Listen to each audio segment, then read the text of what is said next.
Et c'est parti, coup d'envoi donné à l'instant même avec Retegui pour les Italiens, derrière avec Di Lorenzo et Cambiasso. On revient encore dans la moitié de terrain avec le gros pressing de Barcola qui récupère le ballon, l'occasion de Barcola qui va centrer la frappe et le but. Oh, c'est pas vrai.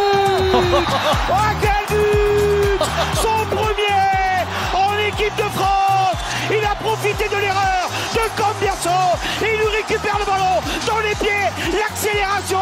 Il voit Kylian Mbappé au point de pénalty qui étire Bastoni et il en profite pour enchaîner avec une frappe puissante sur le but de Donnarumma. C'est la gâchette, c'est Luc et Luc, c'est Barcola. Barcola son premier but en équipe de France. Il est allé extrêmement vite et on parlait de son travail à la finition avec le PSG. Il a déjà marqué 4 buts et bien là encore une fois avec le pied droit il vient mettre le ballon dans la lucarne posée de Di Lorenzo. Par contre énorme erreur, énorme incompréhension. Les Italiens ne se sont pas parlé et le ballon chippé par Barcola. Première minute de jeu, 1-0 pour la France. La récupération de balle de la part de Pellegrini, le centre deuxième poteau, Pellegrini la tête transversale pour sauver Maignan et derrière encore une tête qui va passer au-dessus de la transversale. Quelle occasion! C'est Fratesi qui l'avait au-dessus de la transversale alors que Maignan était battu et que la tête de Pellegrini est allée heurter la transversale. Voilà la réaction des Italiens menés au score depuis la première minute, depuis 13 secondes de jeu et le cadeau de Di Lorenzo sur la mauvaise passe de Cambiasso pour Barcola. Calafiori avec la relance, les Italiens, Pellegrini dans le rond central. Attention à ce que vous dites. Le ballon côté droit avec Cambiasso qui la récupère, qui va aller défier Théo Hernandez. Il repique dans l'axe. Il a renversé le jeu, il veut renverser le jeu. Di Marco, c'est bien fait.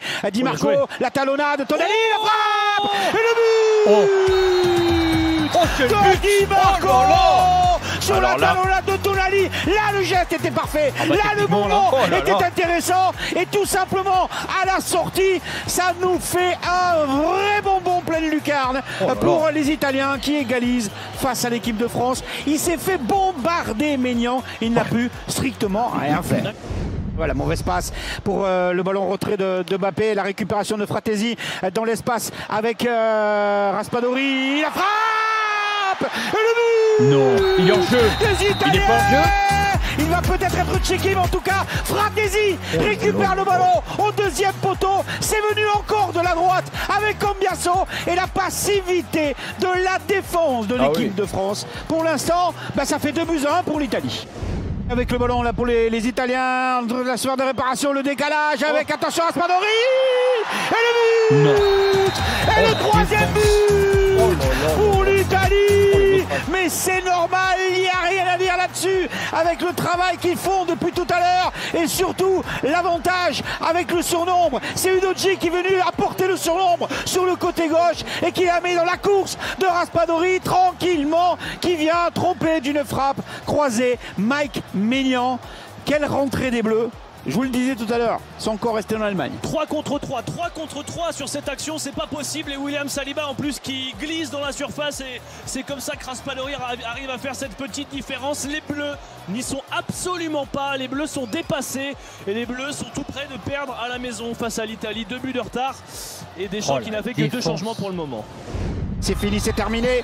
C'est terminé. L'équipe de France manque totalement sa rentrée. Une équipe de France sans inspiration, totalement dépassée, qui a donné le sentiment d'être resté en Allemagne sur les mauvaises notes du championnat d'Europe après la défaite et l'élimination en demi-finale face à l'Espagne. Une équipe de France qui avait pourtant bien débuté avec ce but rapide de Barcola dès la 13e seconde. Oui, mais c'était un cadeau de Cambiasso et de Di Lorenzo. Barcola qui ouvre le score et puis derrière il ne se passe quasiment plus rien à part une autre frappe de Barcola et une frappe de Mbappé pour essayer de mettre Donnarumma en difficulté. Une tête de Pellegrini sur la transversale à la 6e minute.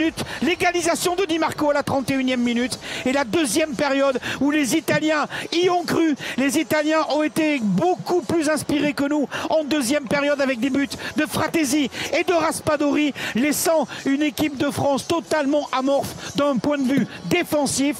Les Bleus ne se sont pas relevés de l'échec du dernier championnat d'Europe ou de l'élimination face à l'Espagne. Les Bleus ne préparent pas bien, mais pas bien du tout, cette nouvelle saison et cette Ligue des Nations.